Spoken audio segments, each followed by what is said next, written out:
செங்கல்பட்டு அருகே பாலூர் ரயில் நிலையத்தில் கொட்டும் மழையில் மின்சார ரயிலை மறித்து பயணிகள் போராட்டத்தில் ஈடுபட்டதால் செங்கல்பட்டு அரக்கோணம் வழித்தடத்தில் ரயில் போக்குவரத்து பாதித்துள்ளது.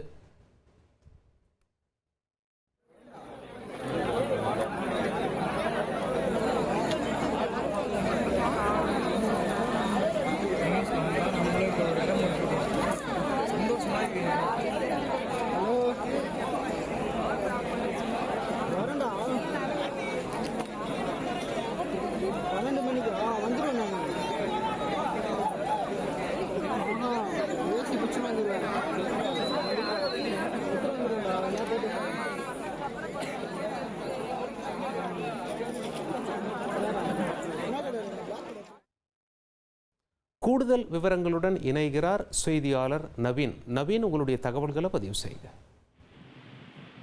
வணக்கம். செங்கல்பட்டு அருகே பாலூர் ரயில் நிலையத்துல 2 மணி நேரமாக மின்சார ரயிலை மறித்து பயணிகள் திடீர் போராட்டத்தில் ஈடுபட்டதால் ஒரு பெரும் பரபரப்பானது ஏற்பட்டு வருகிறது. அதாவது சென்னை கடற்கரையிலிருந்து நாள்தோறும் இரவு 8 மணி அளவில் அரக்கோணம் நோக்கி அரக்கோணம் சூப்பர் ஃபாஸ்ட் மின்சார ரயில் வழக்கமாக இயக்கப்படும். இந்த ரயில்ல காஞ்சிபுரம், செங்கல்பட்டு, பாலூர், வில்லியம்பாக்கம், ஆத்தூர், நந்தப்பேட்டை உள்ளிட்ட பல்வேறு பகுதிகளிலிருந்து ஏராளமான பொதுமக்கள் சென்னைக்கு வேலைக்காக இந்த ரயிலை பயன்படுத்தி வருகிறார்கள். நாள்தோறும் இயக்கப்படும் இந்த விரைவு ரயில்ல, மின்சார விரைவு ரயில்ல பாலூர் ரயில் நிலையத்துல சுமார் 1 மணி நேரத்திற்கும் மேலாக நிறுத்தி வைக்கப்பட்டு அங்கிருந்து ரயில் இயக்கப்படுவதாக பயணிகள் குற்றச்சாட்டை முன்வைத்திருக்கிறார்கள். இதன் காரணமாக ரயில் மறியல் போராட்டமானது இந்த பகுதியில் நடைபெற்றது. இதனால இந்த செங்கல்பட்டு அரக்கோணம் வழித்தடத்தில் ரயில் போக்குவரத்து என்பது முற்றிலுமாக பாதிக்கப்பட்டது.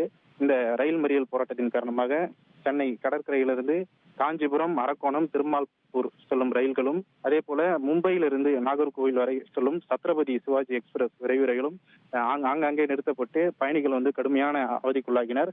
தொடர்ந்து கொட்டு மழையிலும் இந்த போராட்டமானது நீடித்தது.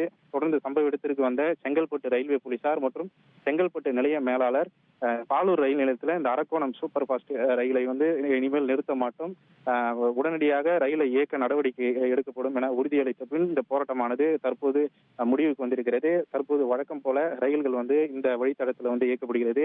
இதன் காரணமாக இந்த செங்கல்பட்டு அரக்கோணம் வழித்தடத்தில் சுமார் 2 மணி நேரத்திற்கு மேலாக ரயில் போக்குவரத்து என்பது முற்றிலுமாக பாதிக்கப்பட்டது.